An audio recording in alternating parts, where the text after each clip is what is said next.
I don't care if you've been following the Fireflies all night. If you up, smash that like button. Welcome to Black and the Black Times Infinity. I'm your host, Cthulhu's Prodigy, coming to you live and direct from the Vista Smoke Me Out fam with all the dankers, the dank. On my left, the oldest ninja in the world, old ninja. Um, y'all want to hear my Nazi knock joke? Go ahead. Knock knock. Who's there? Smack. Be your last two questions. This motherfucker. What's wrong with you, man?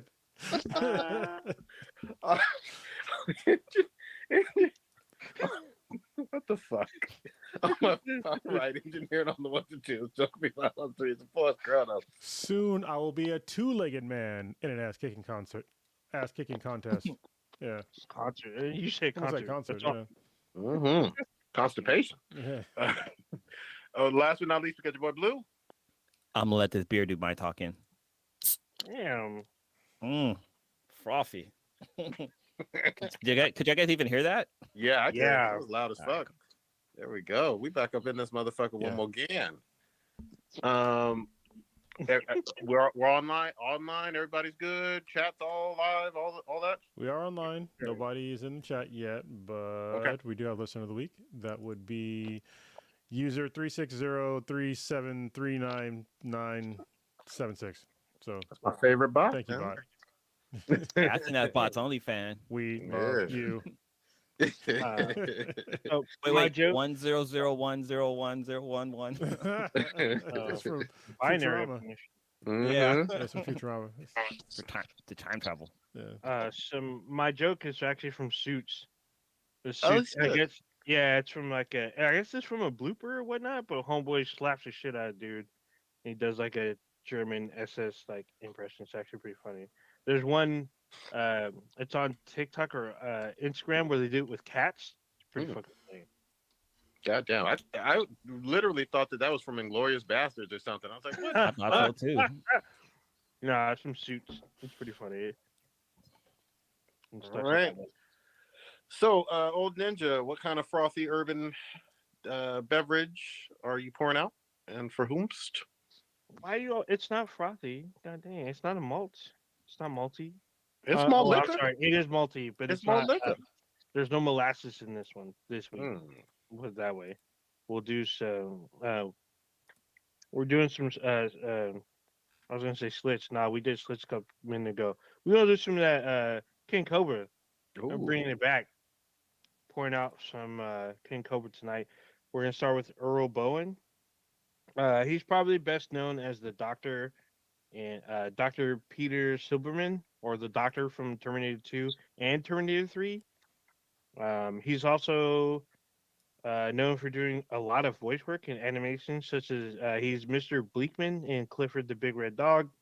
He's I don't watch this show, so I don't know if this is pronounced like said in the right cadence, but he's Senor in Kim Possible. I watch this show. Oh yeah. Yeah, I guess that's how you say his name. But he's that. In the 90s Spider-Man cartoon, he was the voice of Red Skull and the Beyonder.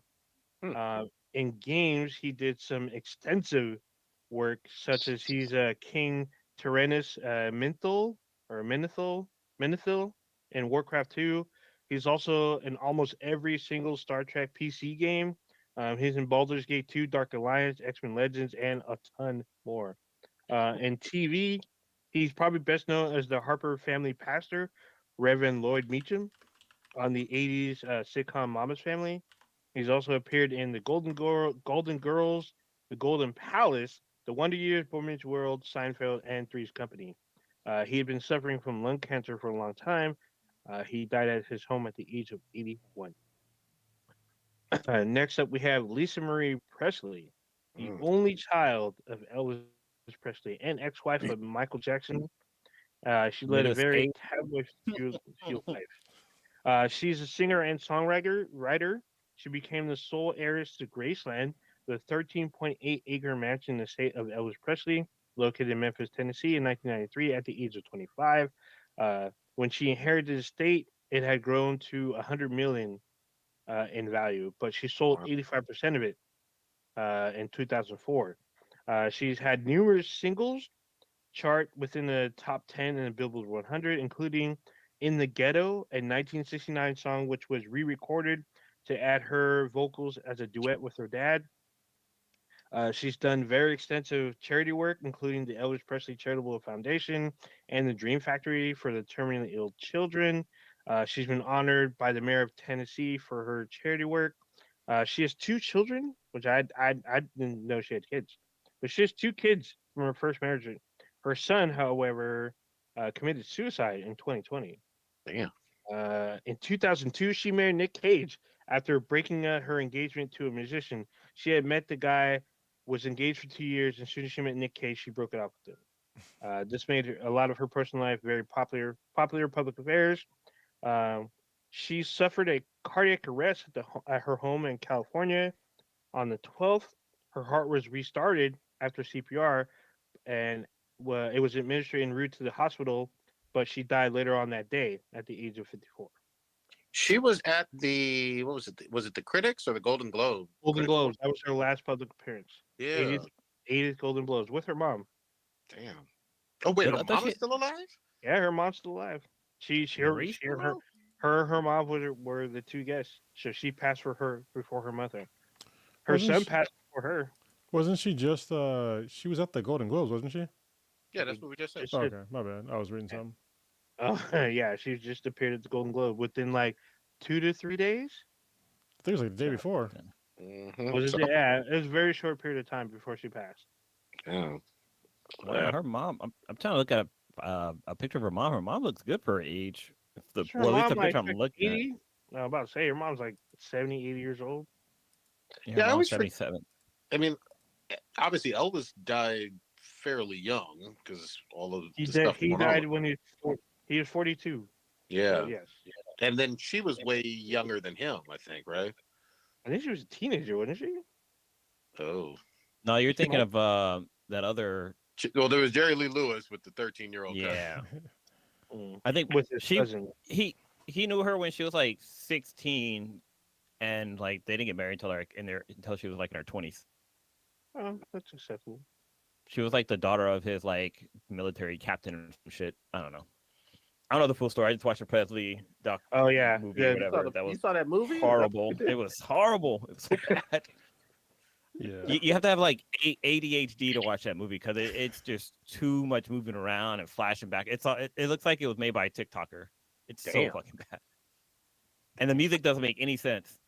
I mean, not Elvis's movie, Is it but an like the music Elvis? that's It's yeah, a the his Elvis movie, music? but like they have like the song what's her name? Not Cardi B, what's her name? Doja Cat. She does a cover of one of Elvis's songs. Is it Vegas? And yeah, Vegas. Vegas is a remake of Pound Dog. Yeah. And yeah, it just doesn't make any sense in the movie. I mean, the song is great. I love the song, but like it doesn't make any sense in the movie. Damn. Like her song comes on, it doesn't make any sense. It's supposed to be like an old movie, but they have like this more upbeat music that's playing and people are dancing to it. It's It's kind of like Weird. remember A Knight's Tale back in the day? Oh yeah, Yeah, yeah. kinda like but that. It had like modern music. It was like kind of fucking weird. It's like, what are you guys doing here? I do The remember movie that. wasn't that bad, but the music just was like totally off. Yeah, mhm. yeah, with Heath Ledger. Yeah. The one that I love or the two that I love from a biopic musical standpoint was Joaquin in the Johnny Cash one. Yeah, Or that was a it great Walk movie. Or Walk the Yeah. Line. Yeah, Yeah. Walk the Line, and then of course Jamie as Ray. Yeah. Like both of those Oh, guys yeah. really brought it in those. Jamie killed it as Ray. Yeah, dude. Priscilla, she looks good for her age. I'm not saying like I'm gonna go to her OnlyFans right now. I'm talking about like she looks Yeah, good you for a would. 77-year-old. He's like, also, does she have an OnlyFans? Yeah. It was very specific. man. Boo. Yeah. I mean, I guess her and Cher had the same surgeon. Just saying. Yeah. Damn, yeah, Cher is way up there. Cher's Um, dating. She's dating what? Cardi B or Nicki Minaj's like ex-boyfriend? Or no, it's what's her name? Amber Their Rose's son? ex-boyfriend. Amber Kanye? Rose's ex, Wiz Khalifa. No, another guy. You He's got to be like very 30. specific when you say Amber Rose's ex. So there's like a whole bunch of Yeah. guys that qualifies as. I mean, he's like 33. And Him and Cher. I mean, Madonna was like dating some like super young guy too, and she's like, Yeah, you know, she's yeah, 70. She's like 60, 70, yeah. something like that. Like she's I in her don't, I looked. 60s, but she looks I like looked up this dude. I don't know who the hell this guy is. Madonna went like Yeah, kind of full Thundercat, alien looking. No, it's kind of weird. Oh yeah. yeah. Her face is fully pulled back. So, oh, she's 64. Yeah. Oh, Cher. no, Madonna. Madonna. Cher's up there. Cher's like 74, I think. Let me see. Cher is 76. There you go. Still Dating a six. 33-year-old man. I guess so. Like I said, good surgeons. Exactly. All right. Any others? No, Bitches? those are the two that I caught. Oh shit. All right. Usually the chat lets me know if I miss anyone, but I haven't seen no one say anything yet. My favorite are when we start casting and then there is something that happens while we're casting and we have Oh, to hit the brakes. That's the worst. That's actually the worst because like Yeah. sometimes somebody dies. Like Stitch caught one where like podcasting once like a huge celebrity died right in the middle of the cast. Yeah. Yeah. All bad. All right. Who wants to start shitting on Velma first? Oh man. Oh, Have you all seen it? Man. Yeah, I saw. No, that. I haven't. I saw the first episode and a half. Oh man. To quote a famous man, I wish I had more thumbs to give this fucking movie a show 4 thumbs down or something like that. I can't remember Yeah. those. Yeah, it was that bad. I can't. I had some hopes for it because it looked like kind of edgy, but they kind of took the edginess like way too far.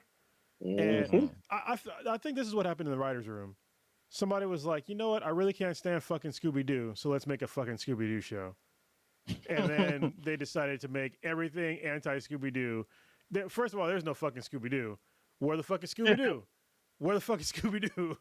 And I understand it's about Velma, but she doesn't even say like her. She never even said fucking Jinkies, like at all. There's like really like fucked up jokes. Like they make fun of Fred having a little dick, and it's just like, Yeah. Oh damn. okay, like we're doing this now. Like we're making little dick jokes.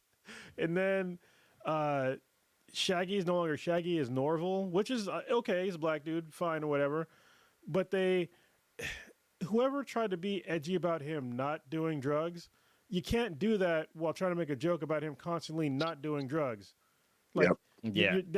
that's not comedy. That's just you're drawing to the fact that this character is supposed to do drugs, but now he's not, and it's fucking weird as shit. Most of the jokes they don't land at all. It just seemed, and the murder mystery part of it was just like fucking dumb too. It was really really bad. This is one of those ones where when people on the right say, "Oh, this shit went way too woke," I think this might be one of those shows. Like seriously. Yeah. I mean, I saw it. I hate watching it. By the way, too, all of us hate watching it because we've all heard by now that it's not that good at all. All of us hate watching it. Had HBO bragging about, oh, it's the most watched animated show on a series on our channel or on our streaming or whatever. So kind of be careful what you wish for. Y'all gonna hate watch it into getting a season 2. Just be careful. Yeah. that has happened on other shows. It has. So, but here's the thing. Kronos is right. The stuff with Fred and the little dick, it doesn't land for me because you're reminded instantly that these kids are high school students. And so, like, they're also talking about Fred being, not finishing puberty. Yeah, even though he's kind of yoked. Yeah. Yeah, which is like, they said he didn't finish puberty, but he's also yoked. So it's like he had to have finished puberty to be yoked. So you don't understand basic human anatomy. Fucking weird. Whatever. And even if there's some weird reason why your upper body did, but your lower body didn't, I'm not a doctor. Let's just say, let's go with it for a second. It's odd from a show that's about high school kids.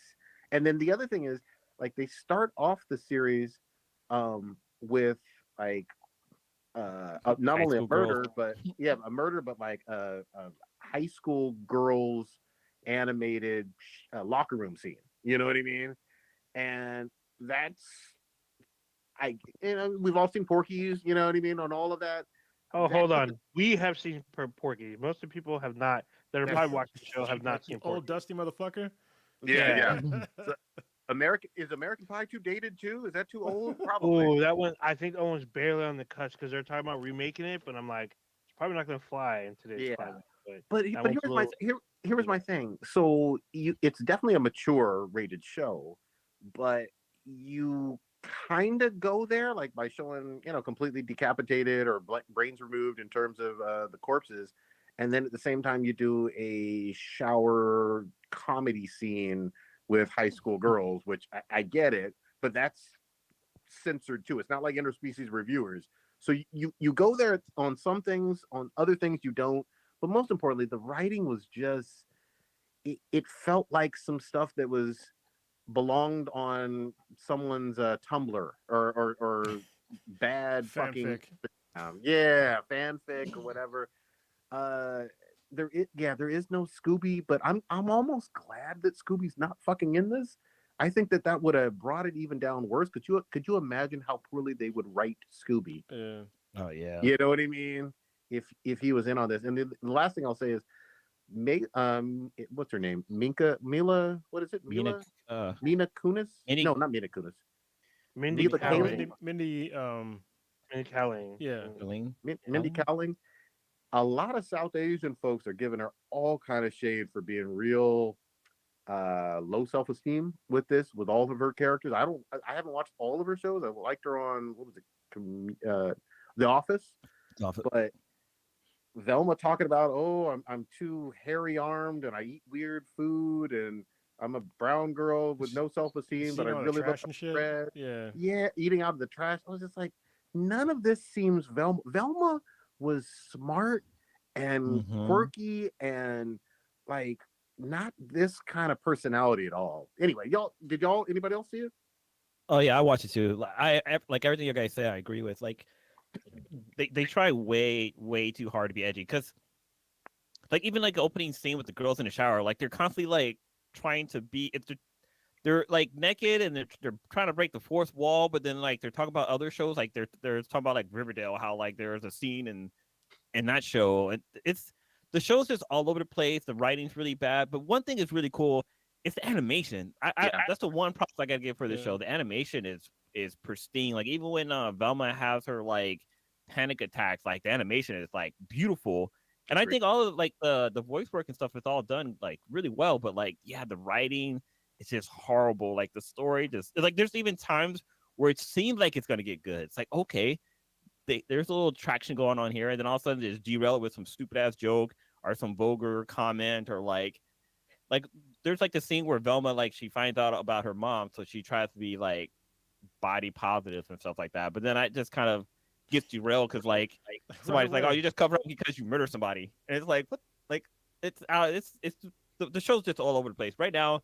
It's sitting at a 6% on Rotten Tomato for audience score, which is I don't know. That might be the lowest I've ever seen before.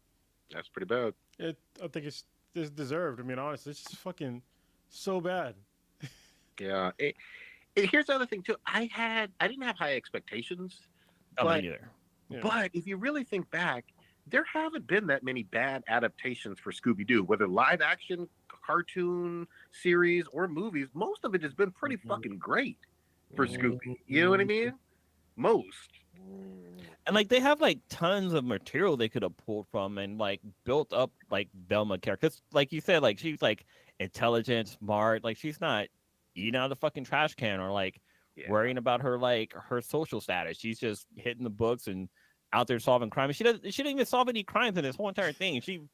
She's fucking up. Like she frames people and like the other thing that bothered me too is that like Daphne's parents, they're like lesbians and they're cops, but they're horrible fucking cops. And it's like, how are you fucking cops? And you're it's just it's so bad. They try to take like the funny stuff from here and there, put it all together, and it just did not fucking work They at even all. made a joke about the lesbian cops because they were like, in every other show, lesbian cops are good cops, and I was just like, are they? Like, I was like, where are they pulling this from? Like, Yeah. are all lesbian cops good cops? Like, what the fuck? I don't Dude, know. I was gonna say, did you see 2020 Scoob, the animated film? Yeah, I like that one. I thought that was Yeah. pretty good. I mean, it was okay, but it was. I don't think it was great. There's some of the one of their movies that wasn't really good. I think Blue reviewed it on Cast like years ago. The one, not Zombie Island, because that was actually pretty good. The one before that wasn't. Remember, he said it wasn't that great. It was just okay. I can't think of the Trying to- name. Well, I know, but like one of the recent animations that came out, the animation is really bad looking, but I never actually got around to watching it.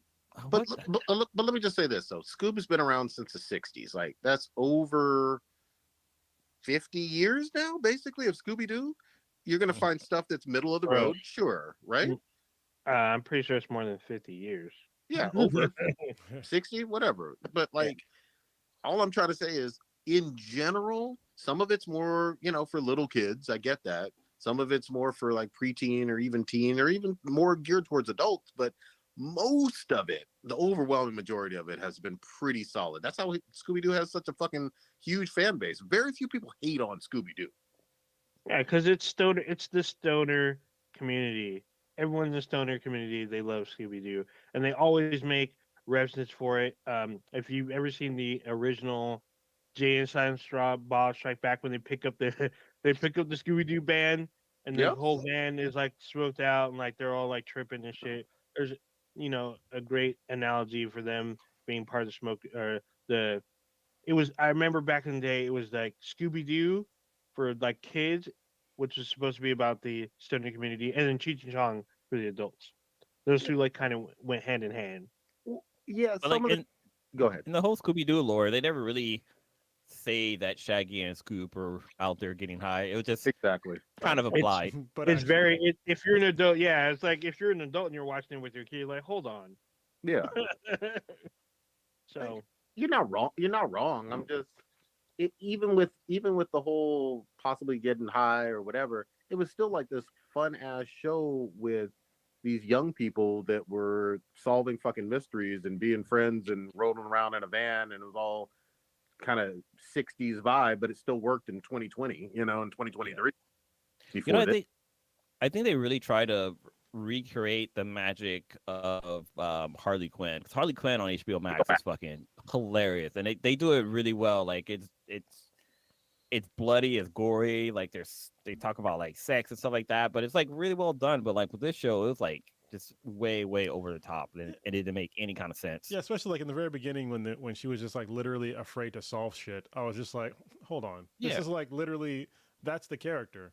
Like she solves shit, and for her to have some like crippling anxiety about solving things, it was just like, come on, guys, is this what we're doing here? Like, And it's clear exactly what her gift is from her mom. Her mom left her something so she can find her. Like that shit's just Yeah. that's just written on the wall. It's like what's inside that box. yeah, And but then she's like throwing it away and shit. So I was just like, this doesn't seem like this is so dumb. Like, why would you Like open the fucking box. yeah, just open the box. Like, well, the So- whole thing with Norville and the aspect of him having this simping ass, love for her, but not kind of confessing, but kind of not with the joking. None of that fucking landed. no, The only part I laughed at was when Norville. Norm, what's his name? Norl. When he pulled up to Velma's house and she's making out with Daphne, he's like, "Well, I guess she's not into my type of people or something like that." That's the only thing I laughed at. I can't remember exactly what he said, but that was the only thing that I thought was funny in the whole entire 2 episodes that they aired. I'm about to say this is only 2 episodes. This is supposed to be like 10 to 12 episodes. Yeah. So my thing is like I haven't seen this. So with all of the apprehension with Daphne's character, or not Daphne, Velma's character, from like actually doing um spy shit, mystery shit, whatever. Is this a prequel series? Is this supposed to be before? Because apparently they're not Mystery Inc. at the time. No, So they're not. and It's there's no prequel. Scooby, so maybe this is what fuels her to become a detective. I don't know. I haven't seen the show. That's giving them a huge benefit of the doubt that they don't really deserve at this point. Yeah, So Yeah, I they've don't know. they've done that before in like movies and TV show where we get to see them Yeah. before they form Mystery Inc. So if they're thinking this is a prequel and there's gonna be extra ones, then it's gonna go the way of that same fucking Tom Cruise movie with the monster franchise that Oh, I The called Mummy. back in the day. I was like, ain't gonna be no fucking franchise. The first one fails, so Yep. this one's failing. Yeah, and then the other thing I'll say too is look at the stark difference between another '60s era show with the Addams Family, and then you get a remix with Wednesday, just Yeah. taking one character, and everybody fucking loved it because you had good writing, you had creative directing, good new characters, and all that other shit. And compare that to this one, you know, Yeah. It's old night and established day. character. Yeah, come on. You need yourself a Jenna Ortega. That's what the fuck you need. Dude, I was gonna say this movie, yeah, this show needs Jenna Ortega. Apparently, she would it's save funny. it. Killer Frost in the chat said that a pup named Scooby Doo is still forever one of the best amongst the Scooby Doo shows.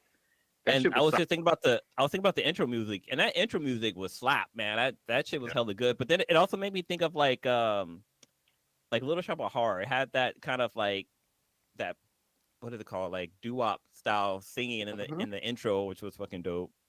The other thing I loved about the old school original Scooby Doo, like from the late '60s, early '70s, was you would have like the Globetrotters show the fuck up on that Yeah. shit. You know what I They were mean? everywhere though. Batman showed up. Your Batman show, like you'd have fucking cameos out of nowhere. Like, holy shit, is Batman on Scooby Doo? This is great. You know what I mean?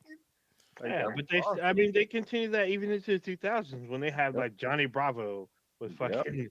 They fucking have like the WWE show up. They have like a whole movie with John Hulk Cena in Hogan. them. Yeah, they had Hulk Hogan show up. They had all kinds of shit happen. So. Yeah, Space Ghost, all of it. So we'll see, but yeah, again, please do not hate watch this so that it becomes so successful we get a season 2. Like, don't do that. That's going to fucking suck. It's gonna happen. Everybody's gonna see how bad it is. If they can somehow take everything back and redo everything like they did Sonic, this show might have a chance. Because, like I said, the It's too animation late. is It's already out. really good. Yeah, I'm about to say it's already out.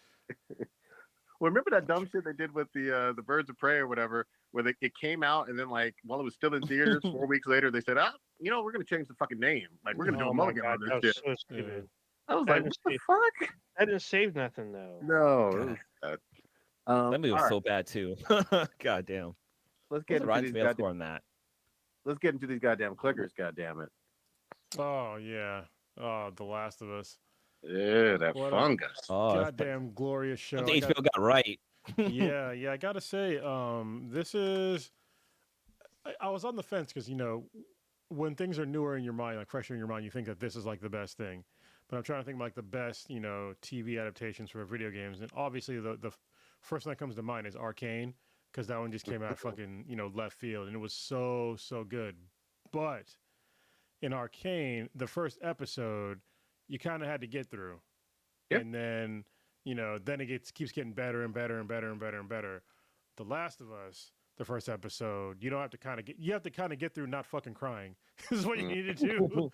So, and it's like, I didn't tell, because me and Kay watched it, and I didn't tell her about like the beginning of like what's going to happen. Dude, I didn't know. Yeah. Oh, you didn't know either? Yeah, it's just I fucking. never played the game, dude. I was not ready. I fucking cried.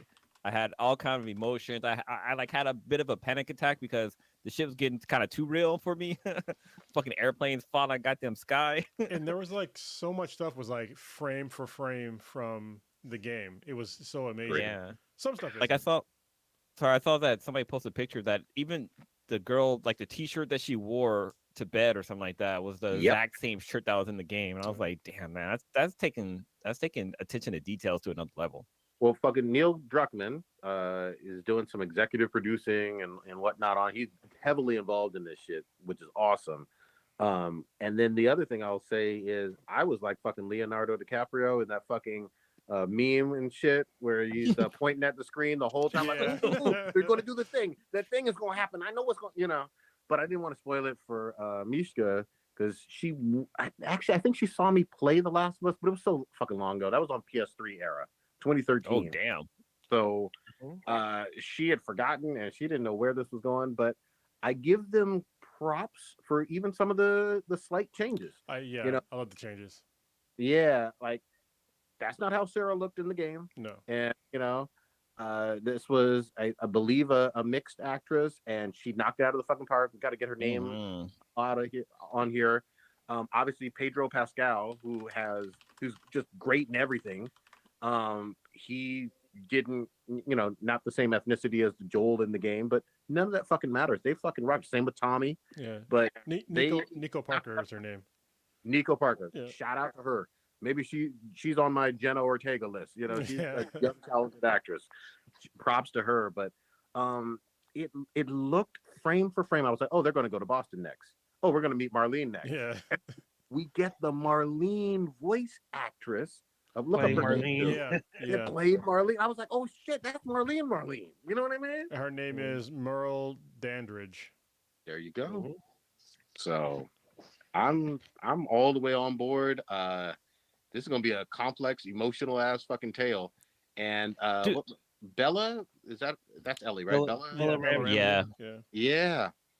I think she fucking gets it because when she sees Joel fucking beat that ass and kill that, Yeah. she's like, oh, She's like, oh, let's get some of this shit. Yep. Whoop his ass. yep. She is the polar opposite of what's her name, Sarah, Yeah. in terms of like Sarah when Joel went upside that old woman's head, she was just like, what the fuck She's is all, going wrong with my dad? Dude, she cried and said, "You killed her." And he's all, "We got to go." Going now. So that's actually one of the changes that I kind of liked because in the game it's not like that.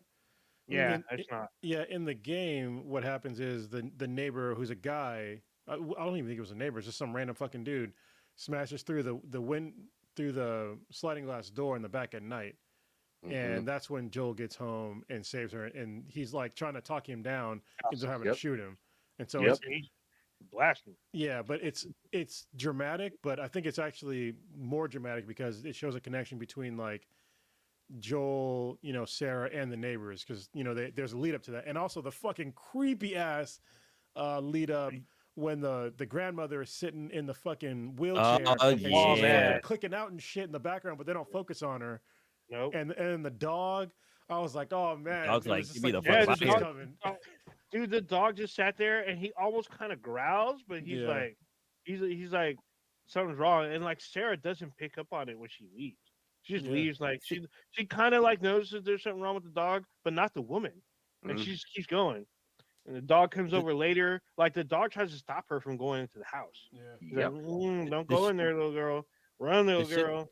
The shit that was trippy to me is that like normally like when there's like a zombie apocalypse, it starts off kind of slow. It's like, okay, yeah, there's things happening here, it's happening here. Now with this show, it was like that morning in the news, it was like, oh, there's some weird stuff happening in Thailand. By the end of the school day, fucking that watch shop closed and she went home, and then like the old lady started tripping out, and then 2 o'clock in the morning, all hell fucking broke loose. And like I was like, where the fuck is this show going? Like, goddamn, I'm not ready. I'm not. And then it skipped to like what 20 years later. Yeah. I was like, holy shit! Like we don't get to see what happens in between. We're just bam right into it.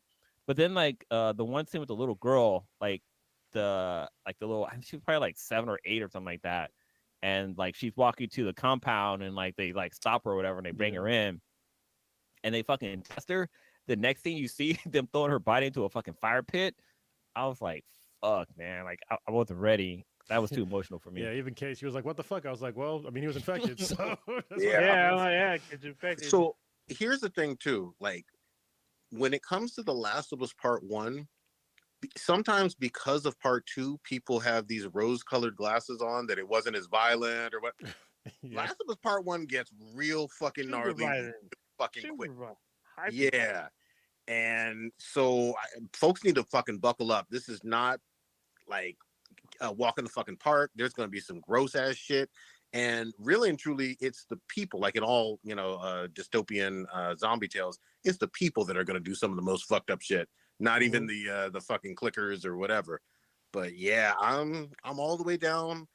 Pedro Pascal fucking convinced me. When he was just like, it's I got to go find Tommy. I was like, here we go. That's where the adventure fucking starts. Ellie gonna go with you. And even some of the scenes with the big pipes that they were going through with Oh yeah. Was it Triss? Is that her name? Shit. Oh, Tess. Tess. Yeah, Tess. I was like, oh shit, I remember those scenes in the fucking game. Oh, I know. You know what I mean? Yeah. I know what the fuck's gonna happen. You know what's crazy about Tess is that right when we see her, I was like, oh, it's she's from Fringe because it's Avatar. Mhm. And I was like, it's so cool to like see her getting some goddamn work again. So because I haven't seen her in anything for a while. I'm sure she's been acting, but it's good to see her. One of the other changes that I really liked is how the infected kill. That effect with like the spores like going into like the body and The like roots and stuff. Yeah. yeah, that was definitely not in the game. They just zombied out and like ate you or like bit you in the game. But in this one with like the tendrils going into the body, that is such a cool effect. Yeah, But, it's better like- for. It feels like that's better for a TV series. I get it. Yeah. You know what I mean? But I love how in the beginning they kind of break like the little news thing or the talk show in the beginning with the doctors and the news guys and stuff like that. And they kind of talk about because they mentioned like there is like a fungus out there that can control like an ant and basically turn them into a zombie. And I think everybody's seen that video of the ant fucking going up to the top of the tree and fucking like dying basically. Yeah, but like the fact that they kind of use that in this show, but like the fact that they talked about how like it's not like viruses or like bacteria and stuff we need to be worried about. It's like fungus because like we don't really have like a cure or some kind of anti medicine for fungus. And like it's crazy because he had mentioned how like we use we use fungus for like mind altering stuff or like different kind of drugs that we use, and then like people want to get fucking high, they like take shrooms or something like that. And I was like, damn, this shit's right. Like fungus can really fuck with our minds, and we do use it for those aspects. I think that kind of added to the lure of the TV series, which I thought was really cool. Agreed. Yeah. So the game is based off of the cordyceps. So Neil Druckmann went to a college professor. I guess he watched National Geographic about the fungus, and he went to the professor and talked about, hey, because this can really happen. And so he wrote the story based on this. He wanted to make a game kind of like this. You can actually read on, I think it's on I think it's on Games Radar, where Neil Druckmann had a bigger plan for The Last of Us. He had like this bigger world view for the game, and the more he kept editing, the smaller it became with the story. So you see that you can hear about that process and the development of the show, where he talked about how he went to a doctor and talked about, can this happen with mushroom or fungi, and will this happen to us? It's pretty interesting kind of stuff. But yeah, what he talks about. The actor is John Hamm. I don't know if you guys remember the 1999 Mummy, where John Hamm plays the brother, like the drunk. Oh yeah. Oh yeah. But he's the professor. Brandon Fraser. He's the professor that talks about the cordyceps. It's a true mushroom.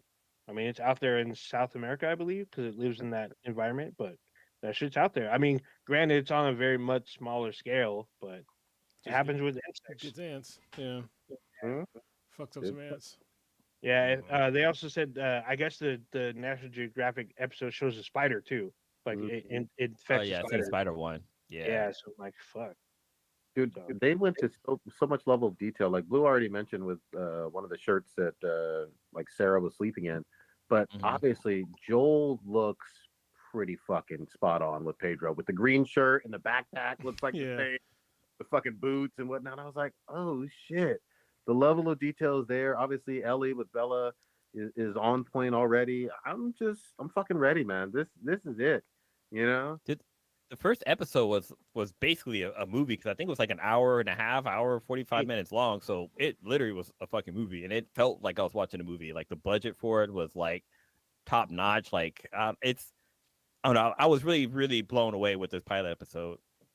It's funny. Okay.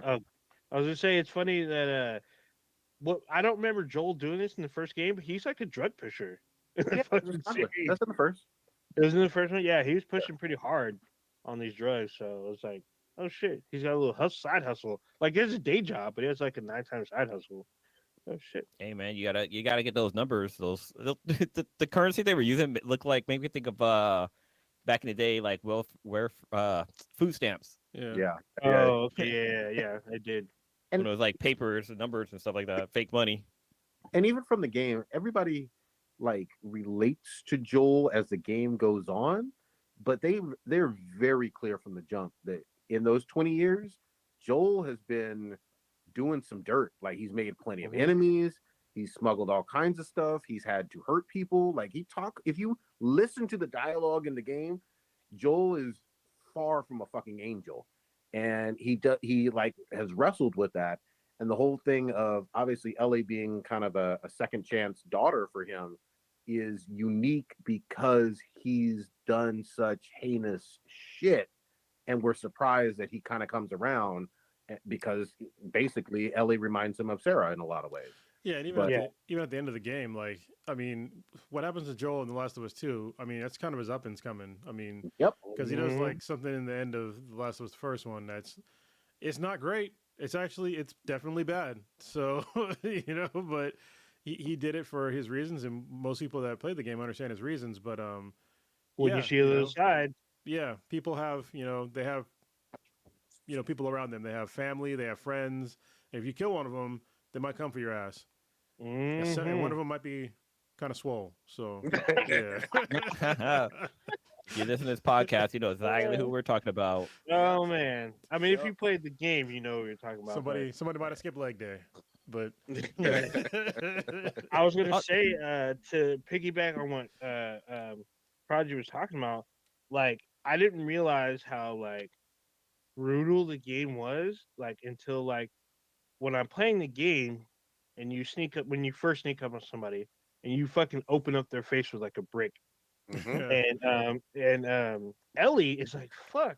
She always made some kind of comment like, fuck Joel. Like, did you really have to do that? Like, holy shit, Joel. Like she continually says like little comments about the brutality of the way Joel dispatches people.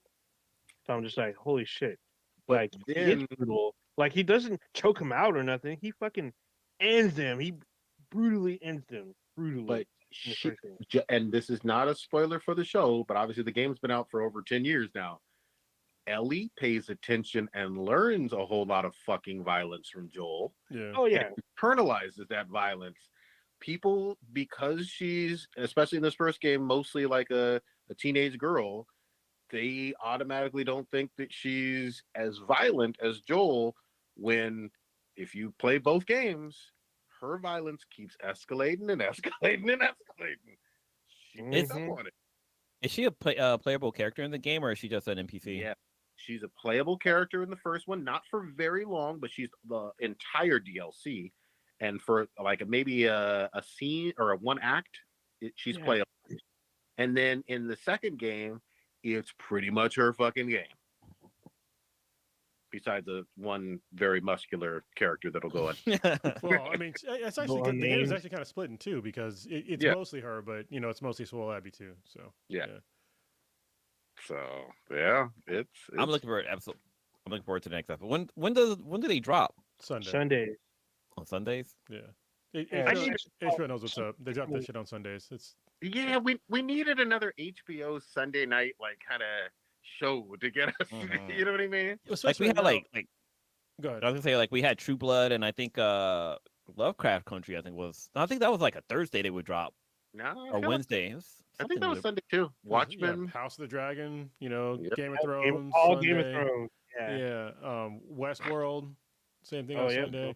Especially right now, it's a really good time for them to drop it on Sunday because for me, there's no Rick and Morty, and then there's there's a huge hiatus for Last Week Tonight. So I don't think it's going up until like late February, early March or something like that. So yeah, is even the show Oliver? John Oliver. Yeah, I thought I saw something about that. Possibly. What say that again? I thought I saw something about him possibly leaving the show. No. He always takes a really long hiatus between like. It starts usually around Thanksgiving, and then usually comes back in February. But I think this time it's like March or something like that. So. Yeah. Oh, you might, Prodigy. You might be thinking about Trevor Noah. He's leaving his show. I did hear that too. Yeah, he been left. I think right now they have what's name is guest hosting the black chick from SNL. She was in Ghostbusters. Oh, big black lady. Yeah. She had a sex tape that got released. Damn, Blue, you did your research. Oh, we talked about the on this podcast. What's her name? I can't remember her name. I can't remember her name, but I know what you're talking about. Oh, it's like Leslie. Leslie, yeah.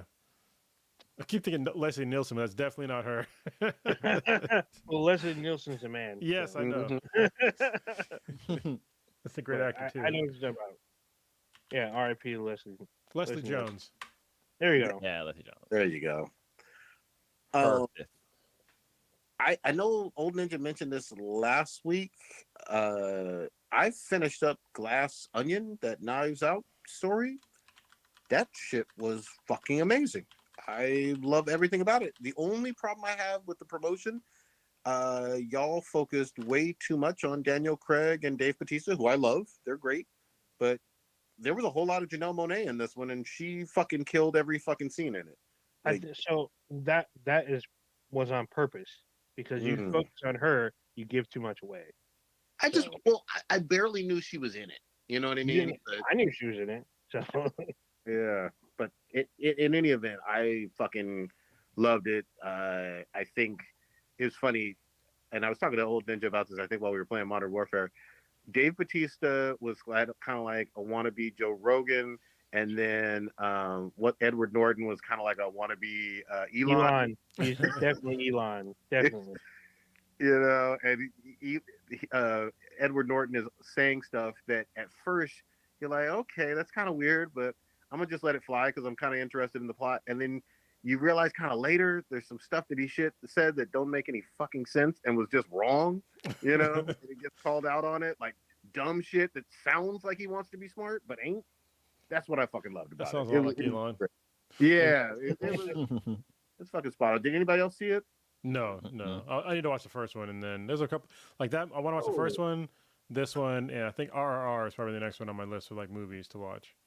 Wow, you haven't seen the first one? The first one's really fucking good. No, Yeah, and here's the other thing too. I'll say, as much as I disliked the Last Jedi with Ryan Johnson, and I shit on him pretty fucking hard, he brought it for two fucking Knives Out movies, and you know maybe it's just a different project, different budget, different type of genre. These work for him real fucking well. I'm a Ryan Johnson Knives Out fan. I'll give him props. all right. You know? Anyway, where y'all want to go? Did we lose Blue? Where the Yeah, I fuck wanted to actually ask Blue what the fuck he wanted to talk about his cultural thing, but he done left. All right. So no, we're not gonna talk about the whole podcast. No, it's too late. Yeah. I gotta talk about this. Okay, so you guys all familiar with the classic shaving a haircut knock, right? The little Barely. dun, dun, dun, dun, dun, dun, dun. Yeah. Who framed Roger Rabbit? Yeah, yeah. If you're a kid of the like the '80s, Who Framed Roger Rabbit really brought that knock to light, especially adding a song because it'll be in like Looney Tunes commercials and stuff like that. But so I use that knock a lot whenever I knock on the door. Always shaving a haircut. Always do that. Well, so the daycare my son goes to, the lady that hosts that does a daycare, she's of Latin descent. And recently there was a TikTok video that dropped where a guy is like he explains like, oh, this song is from that knock is from shaving a haircut. And I had to ask the sweetness, I'm like, hey, do you know what this knock is called? So I do the knock. And she's like, yeah, that's really offensive. I'm like, wait, what? Whoa. She's all, yeah, apparently in Mexico or in Latin countries, that knock is really, really bad. And so like I was like, wait, what do you mean? She's like, it's like super offensive. And so I was able to look it up and see what it means. So the knock also rhymes with something else. And this is so bad.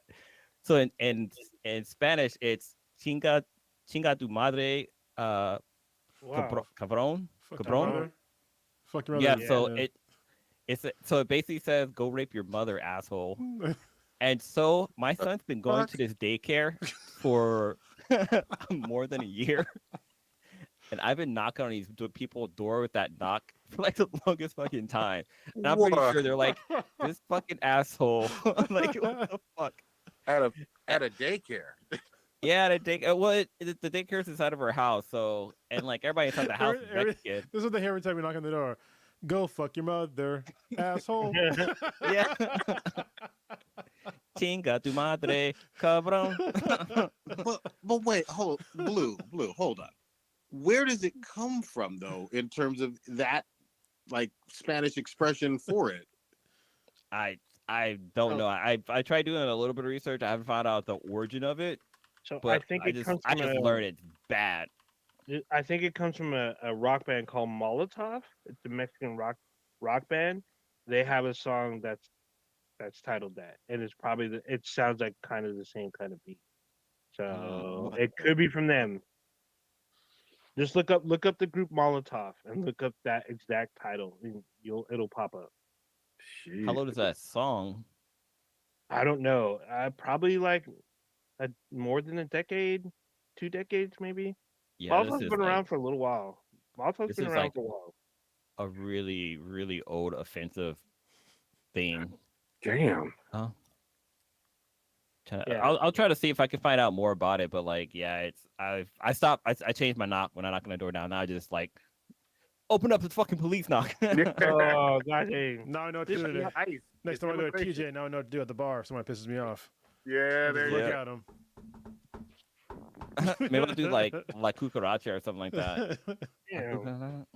Damn, dude, you've been opening eyes, man, with these cultural. Dude, like I learnings. felt like once I learned about it, like I felt so bad. Like I kind of want to ask them, like, hey, I usually knock a certain way. Like, I'm sorry, but have that been offensive to you guys? Like, I want to ask them and see, but I'm like, I also don't want to ask them and find out that I have been offensive this whole fucking It's time. like, hey, we can't watch your kid no more.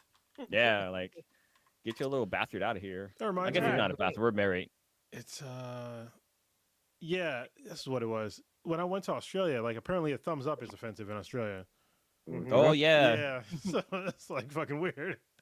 Well, I mean, it's weird to us because it's normal to us, but So it's like the middle finger to them, or? sorta, yeah, yeah. Okay. It's considered obscene. So Yeah, those cultural differences are fucking wild. Because I always like the ones where what is it, the Irish that or the British or whatever that are saying cunt all the time and don't mean it like really offensively. yeah, and like bollocks or dogs bollocks. So it's Yeah, like Oh yeah, bollocks. you know. Well, Well, I think I want to say like in Europe, the way you give a peace sign could be offensive Yes, too. it is Yeah. very. So if you watch the very first Kingsman, Terrell, what's his fuck? Terrell Edgerton, he does the peace sign but it's like a middle finger. So if you Yeah. do this means peace. If you do it the other way, it means fuck you. Wait, like Yeah, turn around like this? Yeah, Yeah. turned around means fuck you. So if Right. you watch soccer players, apparently do this. So When I used to work for a private school, like there was a guy on that worked it. He was from England, and he would he would do that to the kids. He'd be like, how come you do it all that way? bad. The kids be like this, and he'd be like this. And But you know, I think it's just a gesture too. It's like you gotta like kind of Yeah, like, you gotta look at shove it somebody up else, but you there. have that extra finger Shove up. it up there. Yeah, you gotta shove it up there. that's wild. Because like if you're saying bye, it's like yeah, throw it up. You know what I I mean? never Like, go like this. I feel like this is some like Harajuku gotta go girl like this. shit. Hi. Yeah, right. Like Yeah, you got. it's- Yeah, if you go deuces, like bitch. this, apparently this is offensive in British speaking, or especially England, Britain. now, do you Especially have if you to put shove like, it, do you have shove to it put up. your tongue in between it, or you know? No, just doing this motion is bad. If you go like this. Okay, so the tongue in between it makes it good then, or better. No, well, I guess it depends on the person, really. That might get you in trouble in a different way.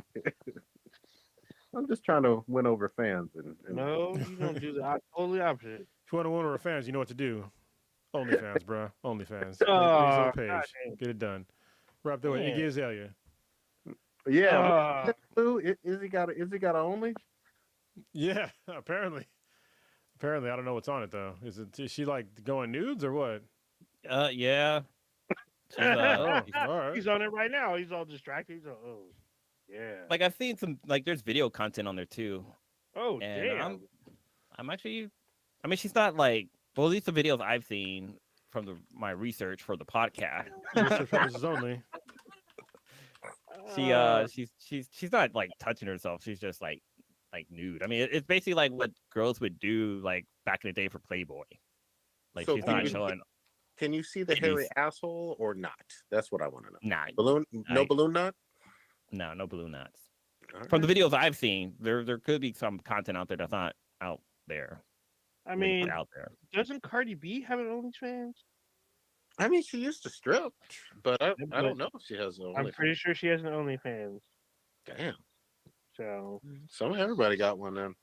I guess so. Oh yeah, see Iggy Azalea OnlyFans and see Cardi B OnlyFans as we do this live on the podcast. Oh yeah, Cardi B's OnlyFans $4.99. Hey, there you go. Iggy What's wild Azalea was to me? like $25 a month.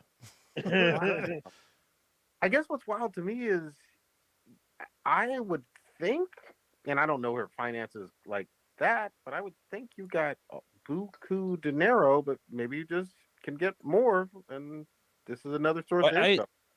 I heard that she sold off like her music catalog like recently. So I mean, I guess she's not hurting for money, but you know, if you want to, I don't know, I feel like it's kind of like that, like what did they say? Like good I can't say the word. Publicity. Publicity. Yeah, that word. How that's like any version of that is good. So maybe it's a marketing thing, or I don't know, So just their name apparently, back out there. Cardi B launched her OnlyFans back in 2020, and apparently, back in September of last year, she claimed she made 10 million at $4.99 a pop. God damn, that is a lot of chicken. Mm-hmm. Why's it gotta be chicken, bro? I mean, okay, it's a lot of tuna. Hey. Damn. Mm, There you Good, go. good for her, I guess. But I mean, Yeah. I never thought Iggy was like unattractive or anything. I mean, except for when White Girls came out, then I kind of fucking fucked with my head a little bit. But I don't know, get that money, girl. I mean, she's not making money like what was it Bad Bunny made, or where that girl is from Bad Bunny's a guy. Dr. Phil, Bad Oh, Barbie, what the fuck? I don't know, all Bad these baby, baddies or whatever. I don't know. Yeah, Bad that's baby. a totally different person. So just Yeah. before we go on, Bad Bunny is like this international superstar, like one of the most successful people in music Yeah. these past 4 or 5 years. The other one is Cash Me Outside Girl. Yeah. You need somebody needs to change their name. Bad Bunny sold more records than like Drake and Beyonce of late. So Yeah. Every time I hear Bad Bunny's name, I always think of the Catch Me Outside girl. Yeah, Bad Bunny Every fucking time. Bad Bunny's a billionaire, if I'm not mistaken. He hit like $1 billion like last year. Yeah, he's fucking big time and shit. And they play his fucking songs all the time. everywhere, especially down here. It's like the B tracks they'll be playing. Oh my god. Yeah, they be playing. He'd be on an elevator. Every 15 minutes, I hear one of his songs. Well, it's funny because like down here, in Chula Vista, we get like the radio stations from Mexico too. Mhm. So yeah, A lot of them. yeah. But I mean, basically fucking all of them because it's right there. Yep. The thing that trips me out, and I still haven't gotten used to this, it'll be playing like just regular pop music or whatever on the radio, and then they'll switch to commercials, and it'll be like from the Republic of Mexico. Yeah. I'm like, what the fuck? Where do I live? What is this place? That shit gets me too. Yeah. I mean, it's like we could like walk. We could literally walk to the border. It's not very fucking far. You really could. Let me get my bike and whatnot. Yeah. So Kronos, you said you got the new bike, you're pedaling outside, Yeah, I went outside for the first time on a bicycle. Well, on like a semi road bike. I have a gravel bike. It's kind of like a road bike, kind of like a mountain bike. But I went outside for the first time last week just to see like how it worked because it has like there's all these modern features that new bikes have. So I bought like a bike computer for it. I have like a rear radar detector. So if like a car is coming up too close to me or is gonna hit me, like it warns me. And then It's what you about to fucking die. Yeah, you are going to die, asshole. Damn. And I have like what's called power pedal, so I can see like exactly how much power I'm putting down on the bike. Those are like my first mods that I got, which is already like a grip of fucking money, along with the bike. But yeah, I decided to go outside and go for a ride. And man, clipping in and out is way Hard as harder fuck. on like a moving bike than it is. So on my Peloton, I'm used to it. Like it's like second nature. I can get on and off that bitch like it's nothing. But on that bike, like everything's moving. It's all like fucking twitchy and shit. And like just trying to unclip, I'm just like, I just want to bust my ass. So I went around the block a bunch of times, which I live on a hill. So it was all just like hill climbs and shit. So, but it was cool. You Go ahead. I was gonna say, did you like adjust your like the angling of your clip-ons? Because I know for me when I first got mine, like dude, first of all my feet hella hurt after riding, and that's when I learned that like my angle of my foot was like, because you think your feet are straight when you're pedaling, but your feet are kind of like turned in a little bit, and then like to unclick, you have to like twist your feet to get out, and like you have to. it's interesting how the whole clip-on works for bikes. Yeah, well, I have I think I'm using a zero float one. I probably should switch to one that has maybe like a 5 degree float or something like that. Maybe that'll be a little bit different, but it's just weird because like literally it's almost the same clip as the Peloton bike. I have to switch my cleats out, which is kind of stupid from my aspect. I probably should have bought a different set of pedals and just got like a gravel set of shoes, but whatever. So for right now, because like the shoes that I have for my Peloton bike, like $400 because I got like expensive shoes. So I Yeah, probably should have just swapped you them should have out. bought you some Yeezys with that. No, No. I would never buy Yeezys. But yeah, it was really cool just like getting outside and like riding. But it was also I have no idea what it's like to ride on a flat road yet because like I said, I was either going up a hill, down a hill, and there was like really no like flat road. So I had like no baseline on like how fast I can ride. Because on the Peloton, even in like my degraded gimpy leg state, I can still ride at basically around like 20 miles per hour. You know, like consistently. It's harder now with you know the fucked up leg and foot, but I can still do it. But on the road, it was like I was averaging like 14 miles per hour, but I was also going like up and down. So I would average 14 miles per hour, but like my max speed would be like 35 miles per hour because when I would go downhill, I just fucking fly. So, yeah, it's been a good experience. I'd like to like go out and ride with somebody. That'd be kind of cool to like just to kind of get used to it. But Yeah. it's just nice to be able to get outside and do something because I do a lot of shit indoors. Like even most of my workouts are indoors. You know, when I go to jiu-jitsu, it's all indoors. So that's why I'm fucking pale as shit. Well, I may get a bike my damn self. My '07 beater car might be on its fucking last legs, and I don't really feel like having a car note. I only live like 2 miles away from work, so I don't know. I may get a bike and try to see what's up. We'll Yeah, see. I'll talk to you about it. You probably want to get like a gravel bike, like I do, because it's something that you can take on the road and not be too slow, but also it has like it's more relaxed in the geometry, so you're not like constantly like it's like reaching over or way too far ahead. Yeah.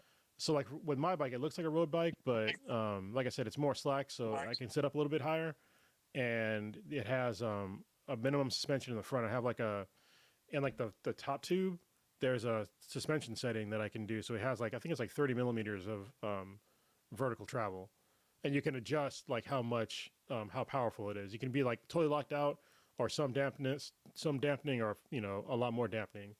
But it's not like because usually like when you're on like a mountain bike and you try to like put down power while standing up, and you have forks on, like when you put the power down, you like everything squishes and you lose power. Yeah. But on my bike, it's like minimum power loss, or I can just lock it all the way out and there's no power loss at all.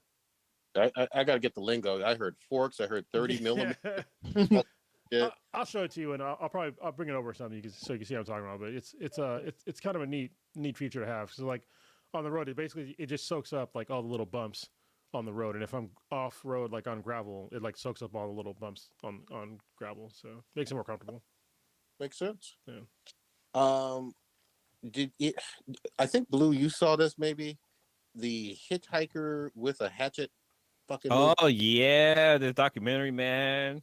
This shit came out of left field. Like I wasn't prepared.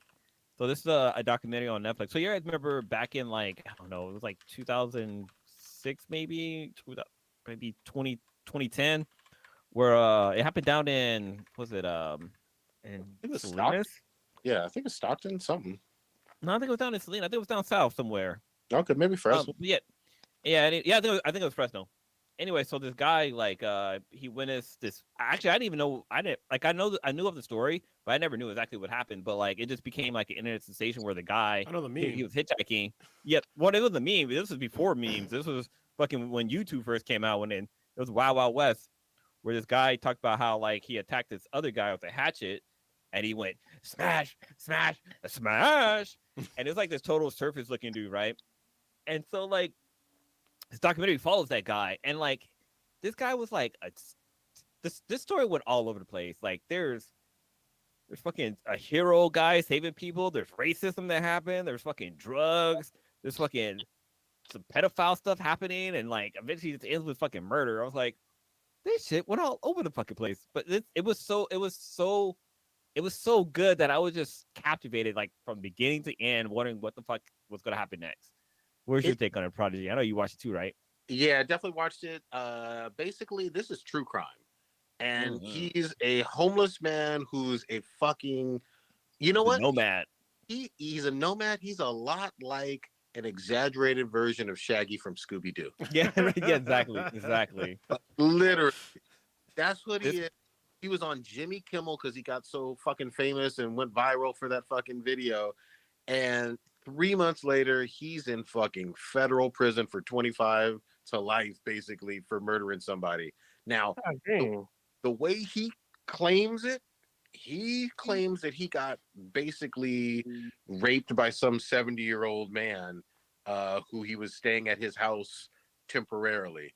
But what was wild, and I remember watching it and doing that same Leonardo DiCaprio thing, pointing at the screen like, "This don't make no yeah. fucking sense." Oh, look at this part.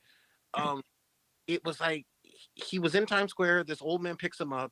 He takes him back to his place. They drink a little bit, and he crashes there. And then he takes him to the train station the next day to go to some other town to meet up with some other people. Yeah, And chick.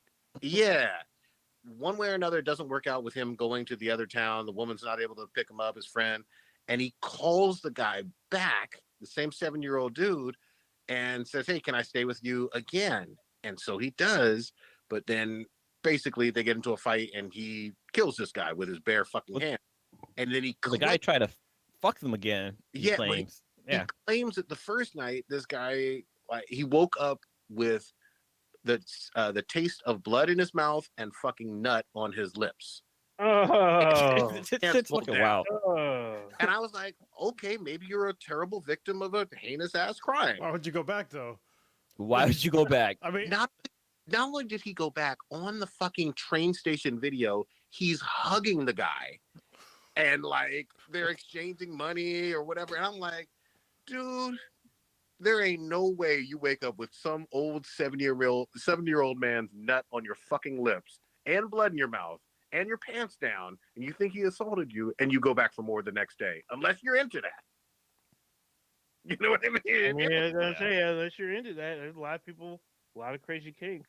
But the thing that got me too, even because the 7-year-old old man was a lawyer. Kind of. Yeah. He was a Old lawyer, and I'm actually.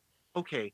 You're picking up random hobos at Times Square and taking them back to your home, not a motel. yeah. Your home, dude. You are wild. If you're into gay sex or whatever with random dudes, whatever.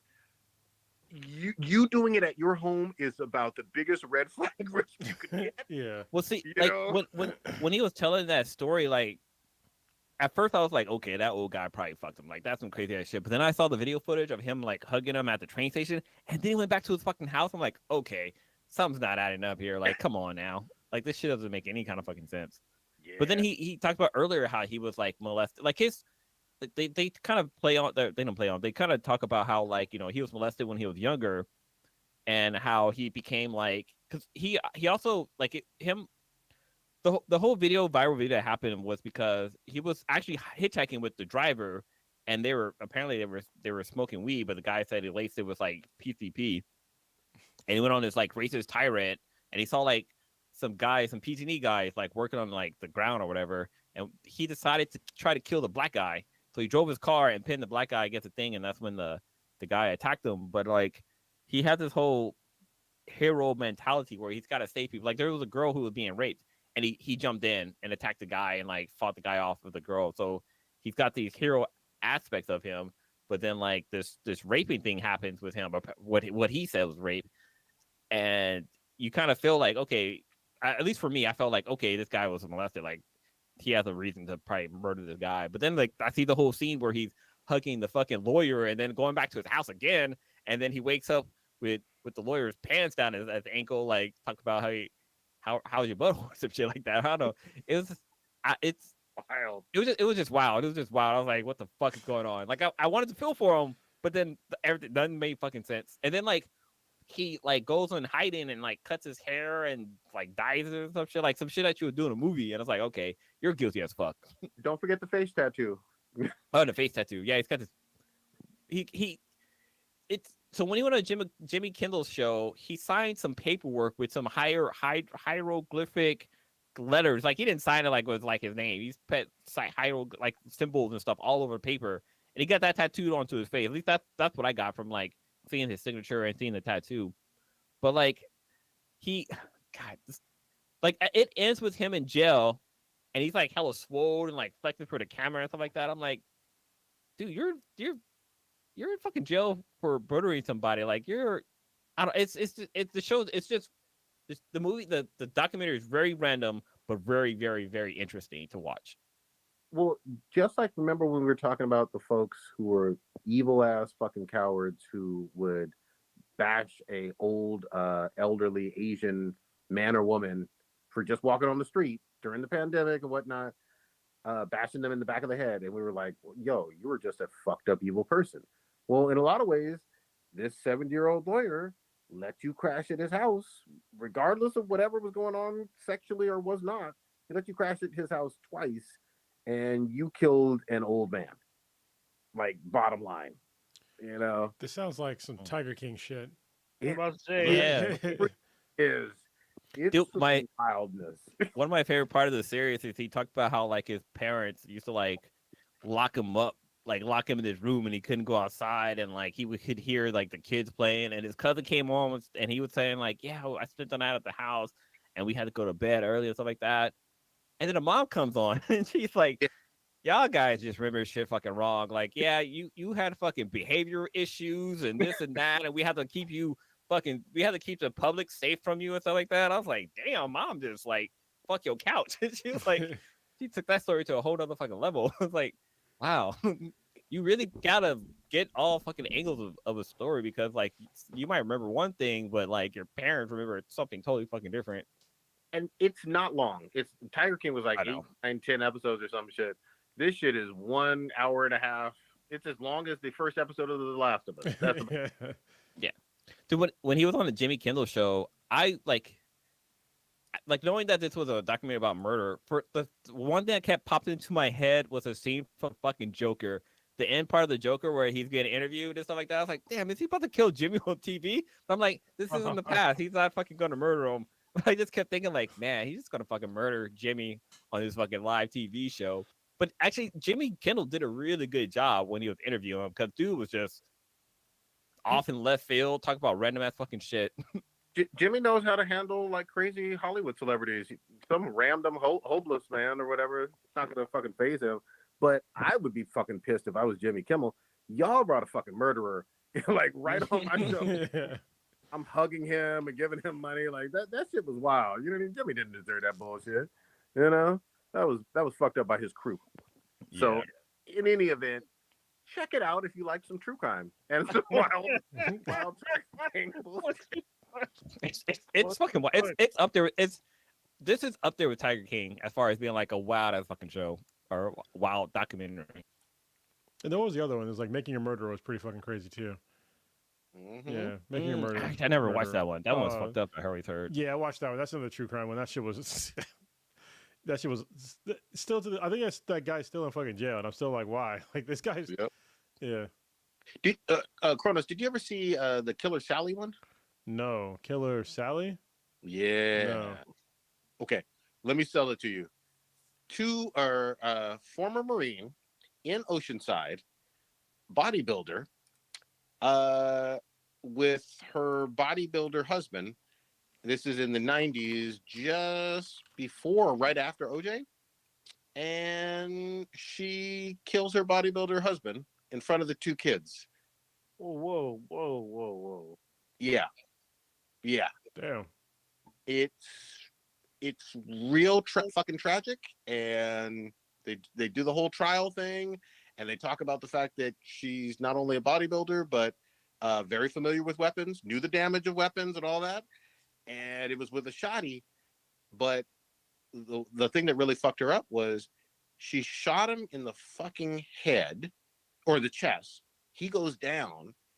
She goes into the back room of the apartment, loads it up again, reloads back while he's down, bleeding out and about to basically already dead.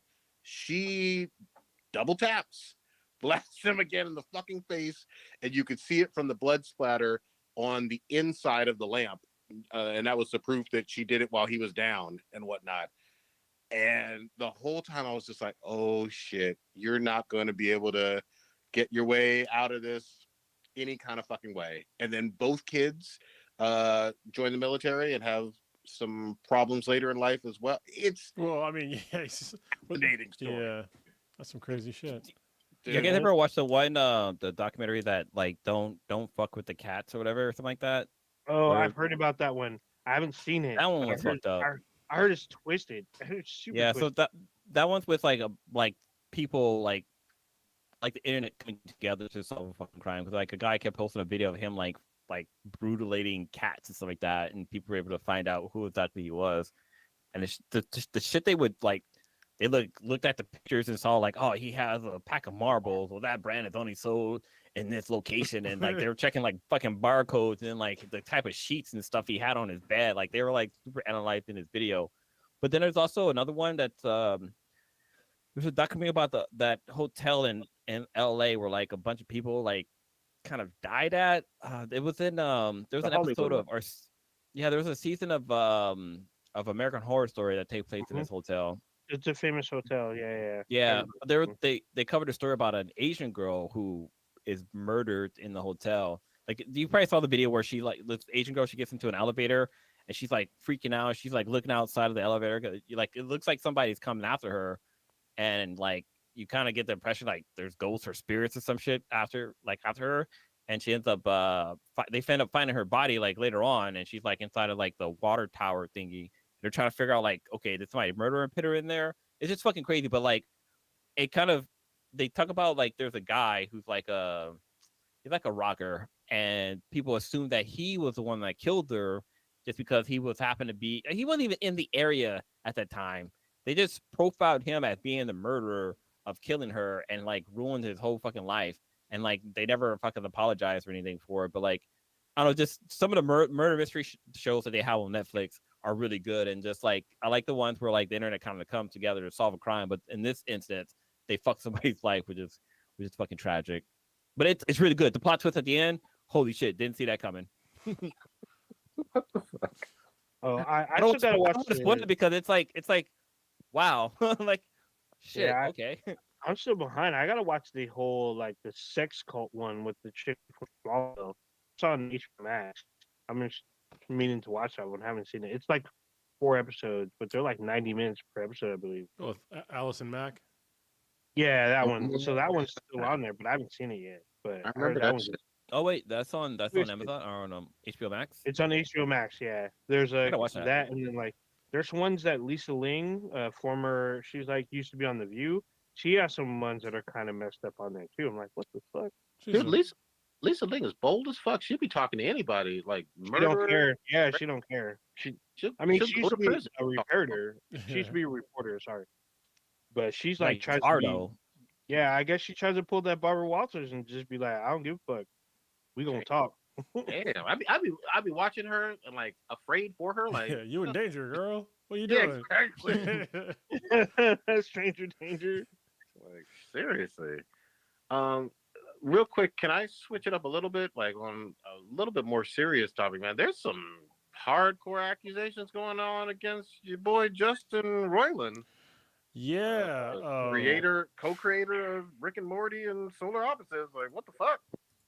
Yeah, this is like one of the ones. Obviously, you hope that they're all not true, right? But these are true. I mean, like I don't. It'd be hard to watch Rick and Morty again because he's Mhm. like the creator and the voice of. I'm glad I finished High in Life. yeah, I finished that shit too. Glad I finished that shit. Yeah. So talk about the accusations. Yeah.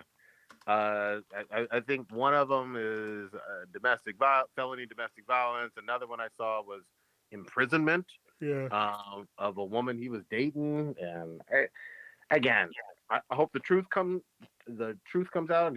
If he did any of this, then fuck him. But what the entire shit? You're like on top of the world, and potentially doing some incredibly evil, fucked up things to people. Yeah, I mean, if it's true, obviously, fuck him.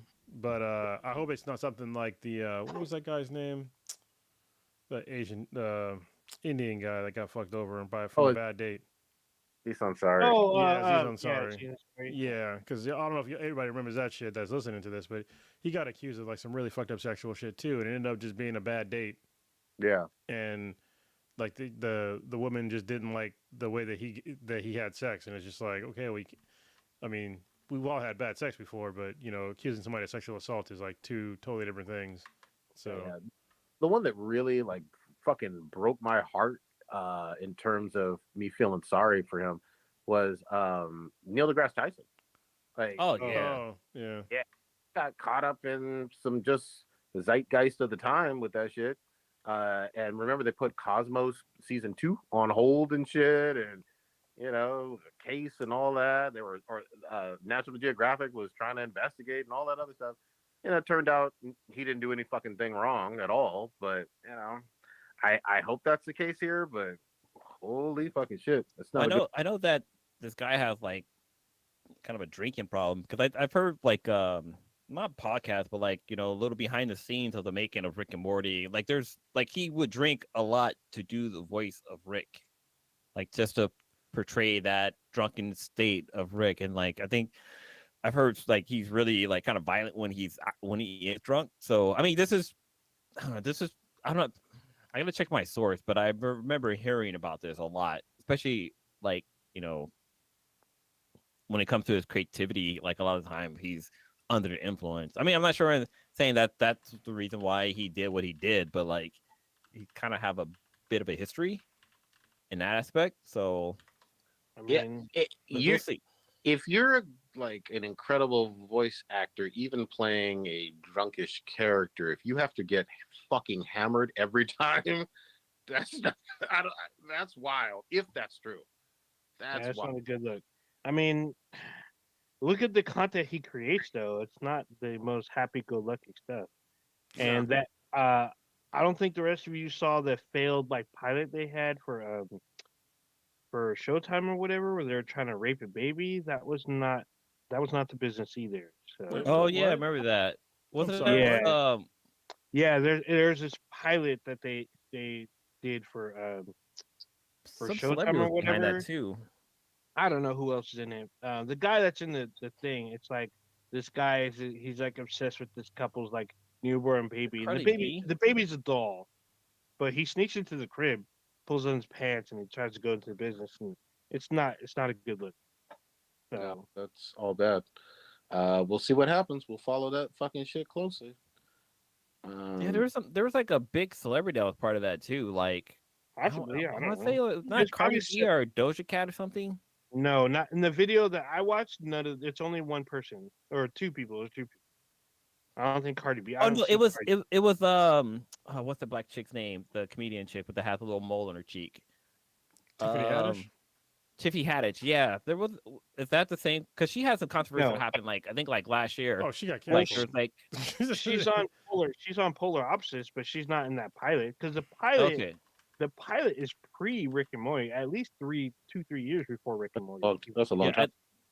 I think Yeah, that this show was it had teenagers in it. I think they were like just underage and they talked about like sex stuff and it just looked really bad and she got canceled because of it. No, that's yeah, probably yeah, she did some fucked up shit. She basically got canceled. that's all bad. We're gonna see.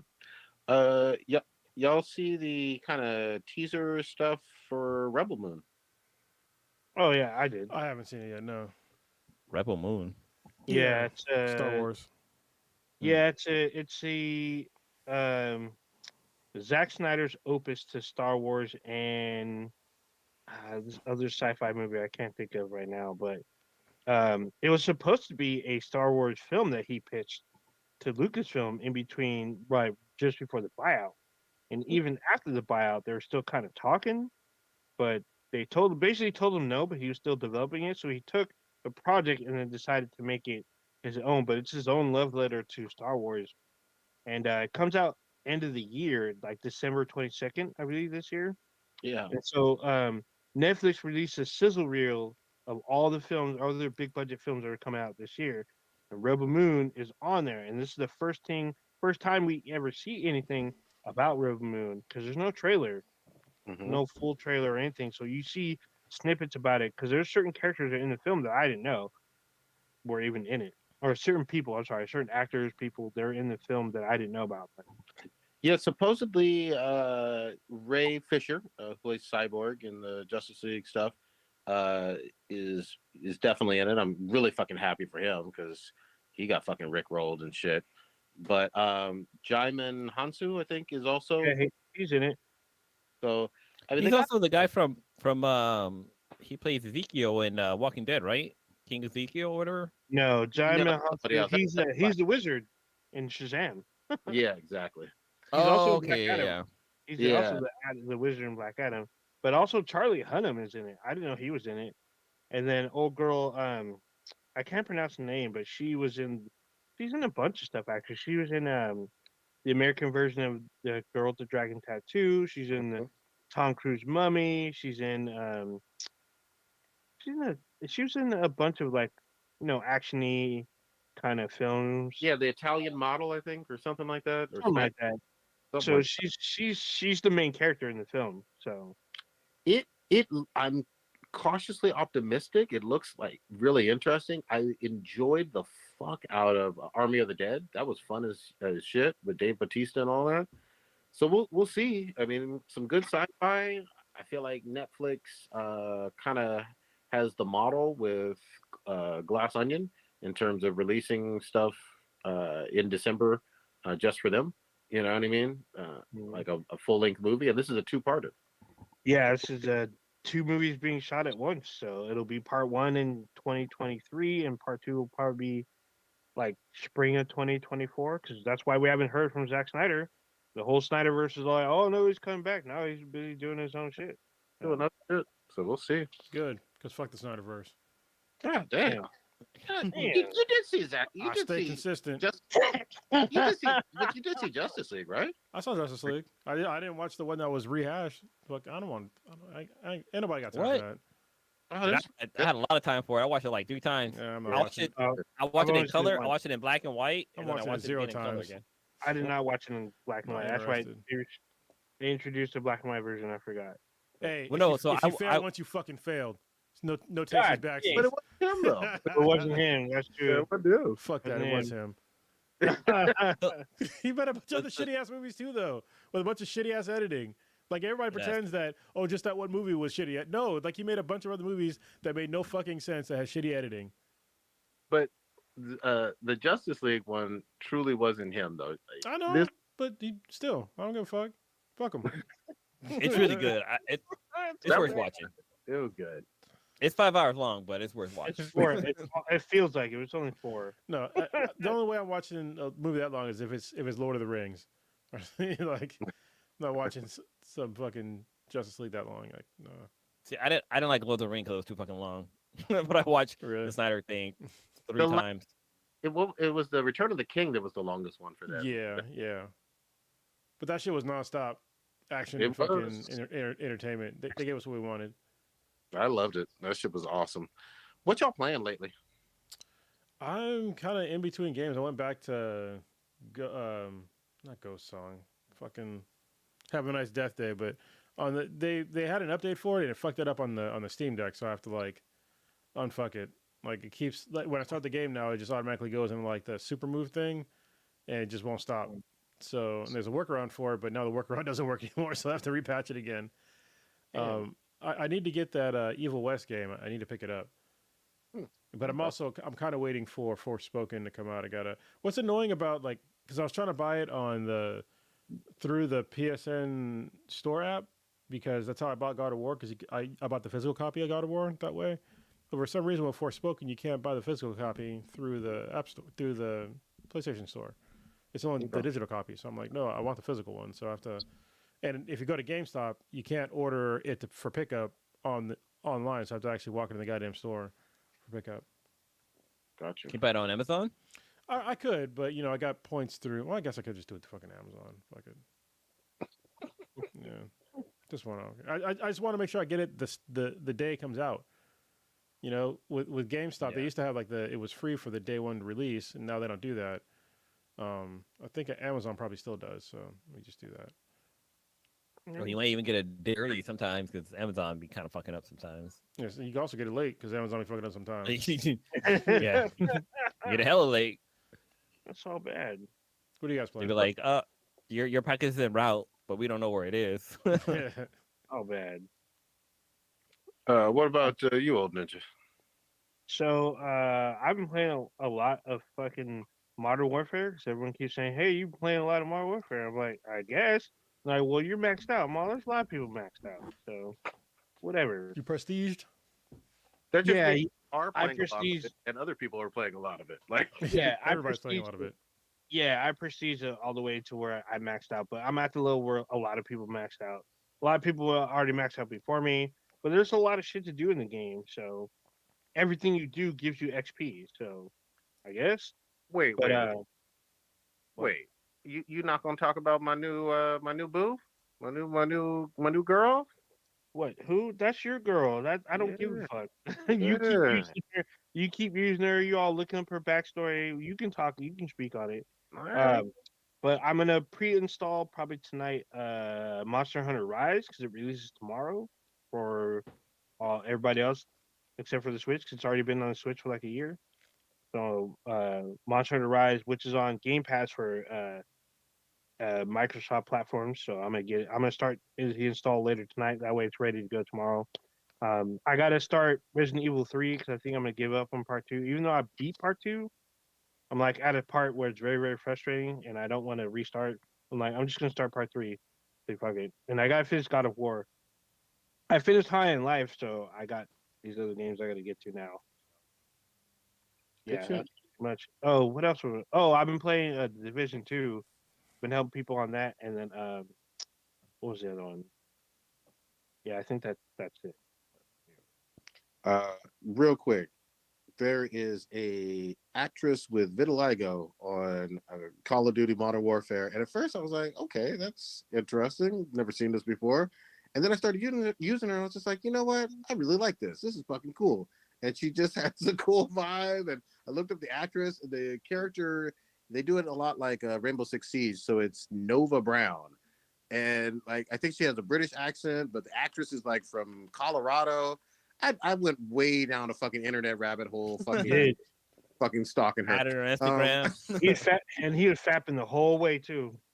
I Oh, okay. didn't know I was gonna be into her, and now He was I fapping am. hard. Yeah, he was. Yeah. Hold on. He rubbed. Found you, Let me, you, let me, you unlocked rubs- a new kink. let me just He tell you what. rubbed some skin off. I looked up Nova Brown, and let me tell you what the first pictures that came up is an old like 1973 Chevy Nova, a brown one. There's like two of those first, and then Nova Brown, and then a whole bunch of more fucking Chevy Novas. I'm like, bro, what Yeah. the fuck, man?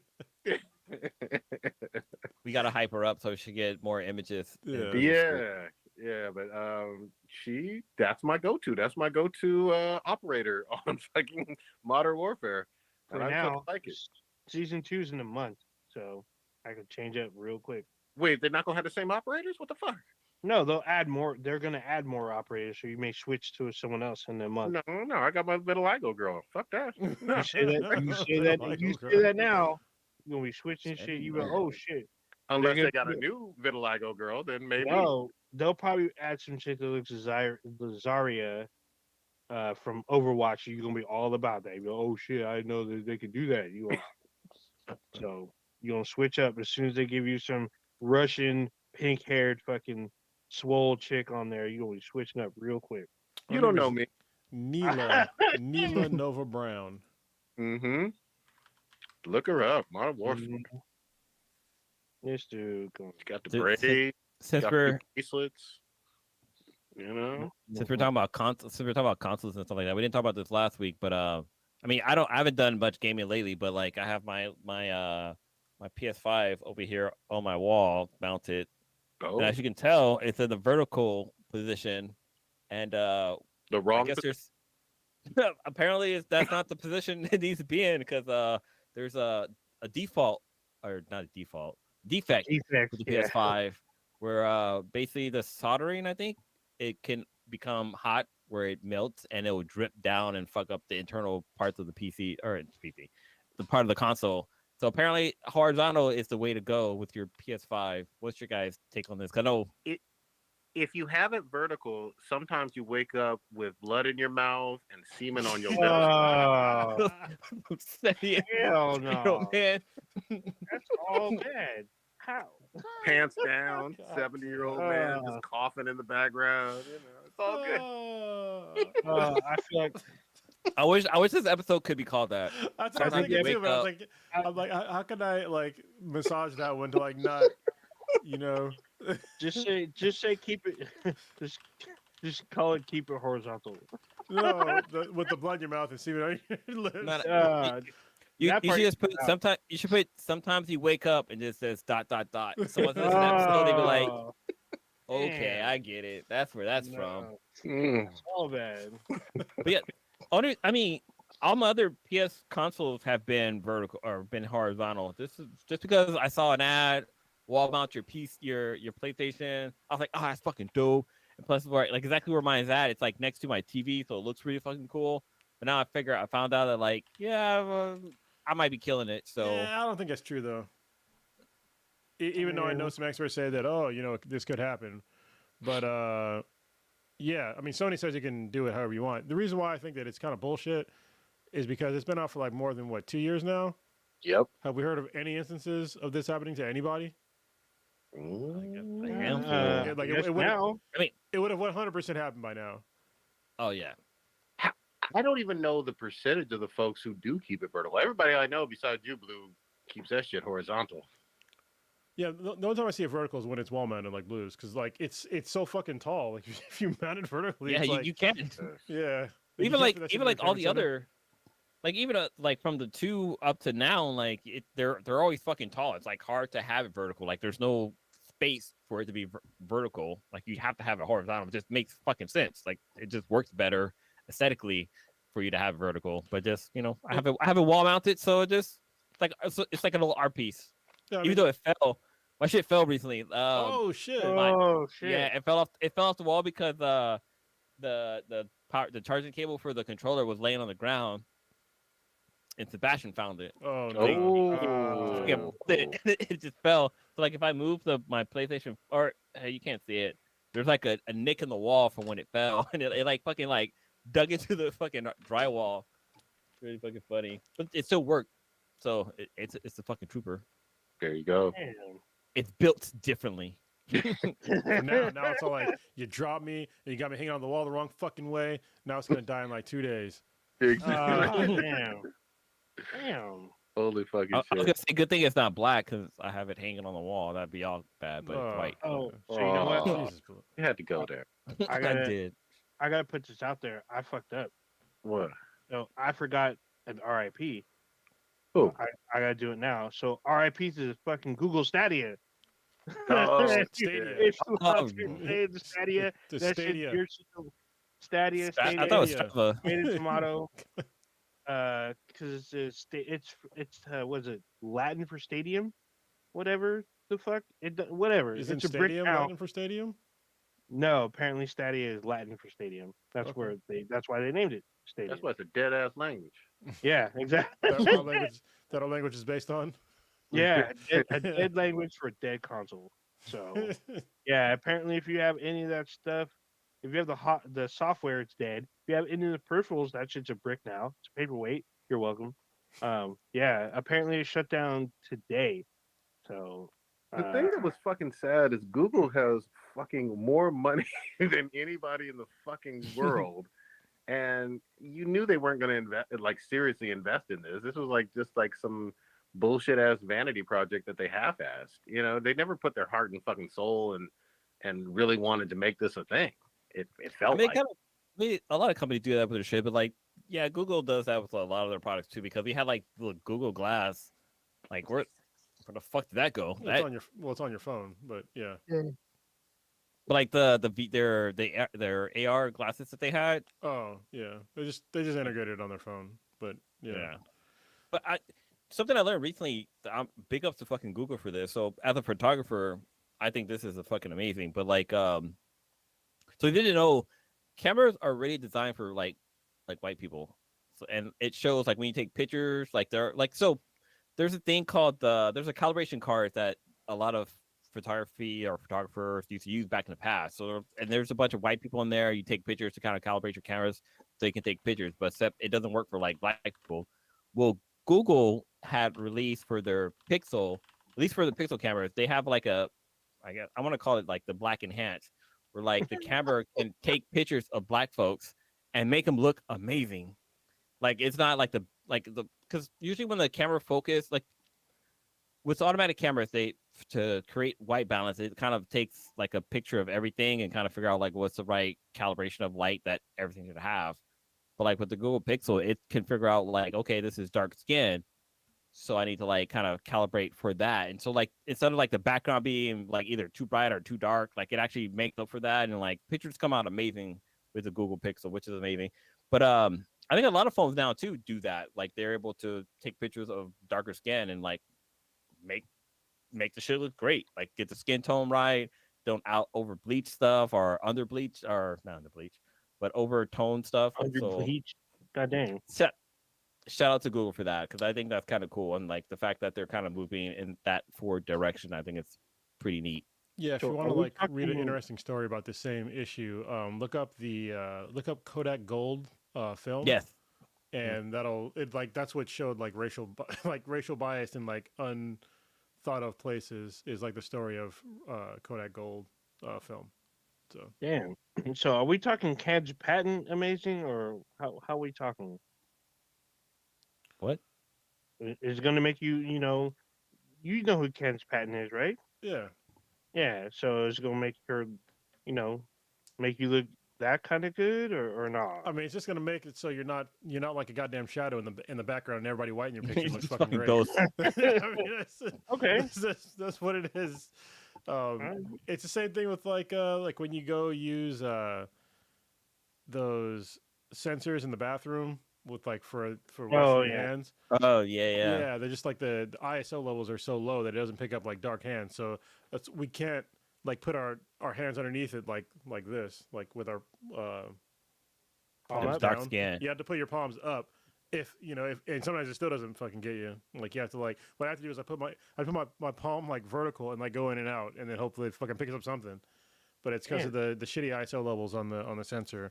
Ones that have higher ISO levels will pick up pretty much any skin tone. But just one of the things that people don't think about. What's really interesting is that there was an episode of Stuff You Should Know where they talk about face recognition and like they use like they talk about how like for crimes or for criminal stuff, not for criminals, just facial recognition altogether. Like when they calibrate these devices, they mainly use like white people's face for this, and so like a lot of the times the face recognition can't pick up darker skin, and not just like black folks, but like anybody who has like a complexion that's on the darker side of the spectrum. But I don't know. It's just interesting how like they don't take that into consideration.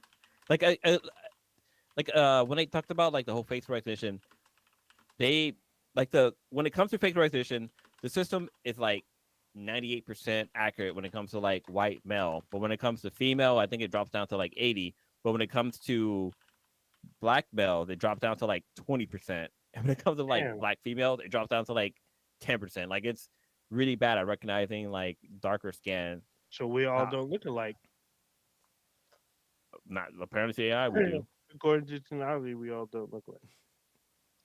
We can't do So it. the cards that I was talking about, they're called the Kodak Charlotte cards, and they were used for photographers to be able to calibrate their cameras. What did you call the card? Charlotte? Shirley. Shirley. Shirley. Cards. Yeah. Yeah. Charlie card. Yeah. My bad. Is Charlotte? Shirley. Who's Charlotte? It's- The hell? And it's interesting. Like some of the images I see, like there's an image where like there's a white lady, an Asian lady, and a black woman, and like the white lady's face is just like glowing. The Asian lady, she's like there. Her skin tone is really nice, but then the black lady, she's like just dark, not like dark, but like she's her skin isn't glowing how it should be. And it's like in the 90s. Holy shit! I didn't realize. I thought it was like maybe like the 70s, 80s, but wow. Do we lose Prodigy? yeah, what happened? he messaged us. No, he's all right. He had to drop off. Okay. HR looking for Oh, him. HR caught him. Another retroactive food to catch. Okay. So yeah, You All guys right. want to wrap yeah, I think up we're gonna wrap or it. Yeah, unless you got something else to talk about. I got it. Yeah. I can wrap it up. Okay. All right, Old Ninja, what you got? Like I said before, just playing. Probably gonna start some Monster Hunter Rise.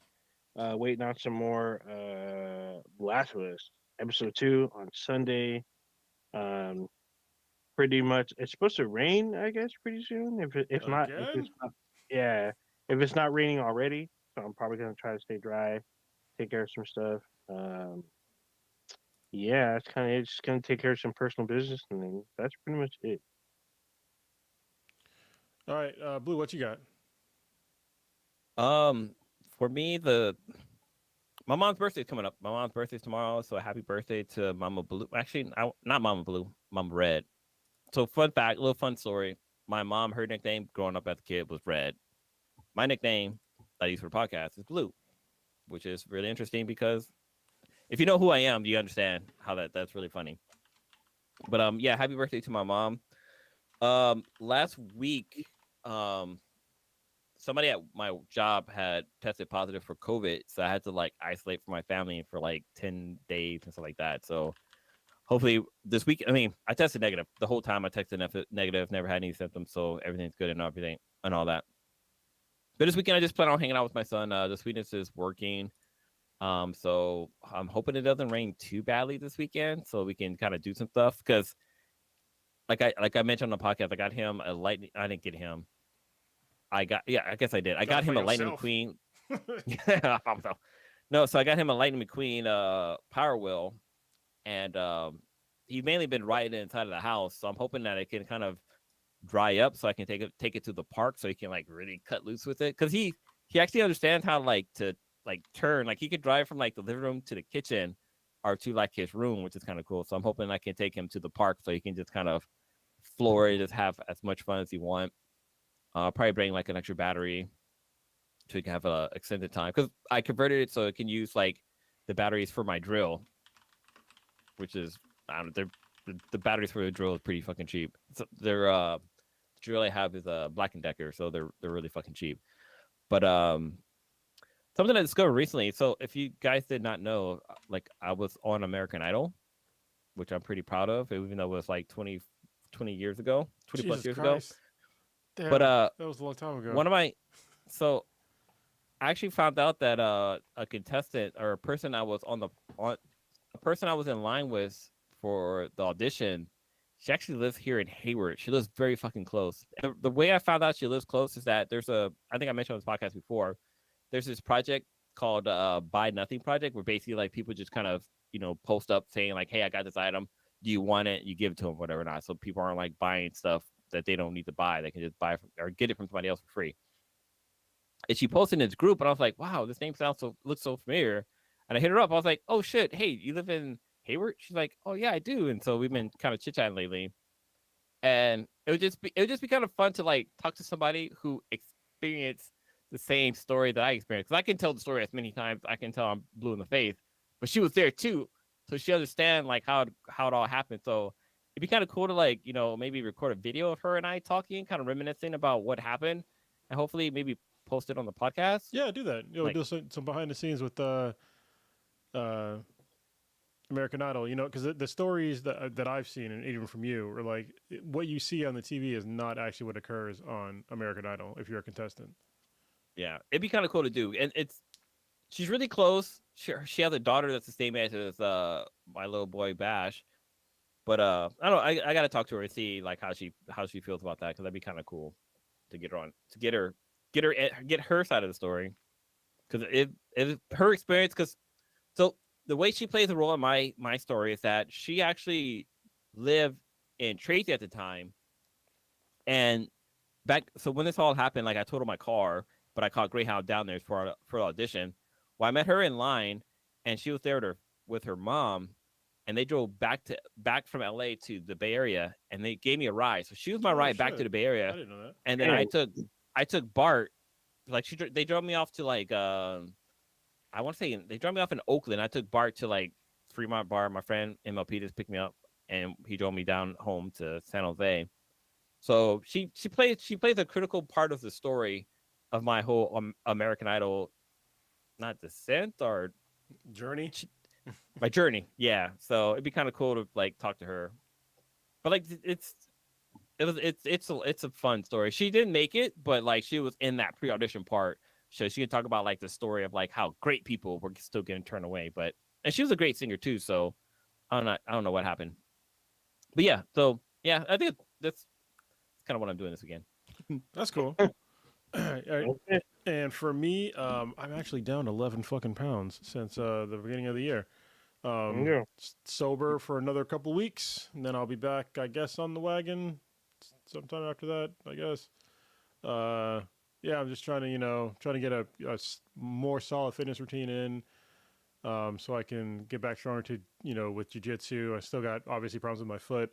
I'm rolling again, but it's hard because I can't, um, like post on my foot really at all, my right foot. It's because it's damaged, and then now my right shoulder's acting up because I'm getting old. So I bought a pull-up bar so I can hopefully fix my shoulder, because apparently you can just hang and it'll hopefully fix my shoulder, because I don't want to have any kind of surgery or anything if I can avoid it. So I'll try to fix that. But after those two things are fixed, I can try to get back into a more solid strength routine and try and get a little yoked again, and try to make it to brown belt. Yeah. That's my one of my goals for the next 2 years is get to brown belt, and then after that get my black belt. So yeah, them's my goals. Are you Uh, trying to get in the brown belt in 2 years?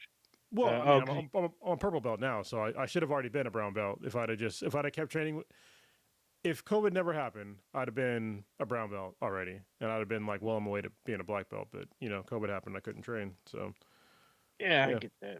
so Because you have to test, right? You have to do your test to get to brown belt or whatnot. at this place, yes, but my old place, no. Not every Okay. jiu-jitsu place you need to be able to. You don't have to test, but usually with jiu-jitsu is kind of weird because the way we spar, it's live sparring, so you know what works and what doesn't. So if you're basically beating everybody at the gym, if beating everybody at your belt level, consistently, then you should probably be looking at going up a level. But I know in this gym they do have a testing requirements, and they're kind of exhaustive. So that's something else that I'll have to get into, and I'll have to get into more of like the self defense part of it, with specific techniques. So which I don't mind. I mean, most of the shit comes semi naturally at this point anyway.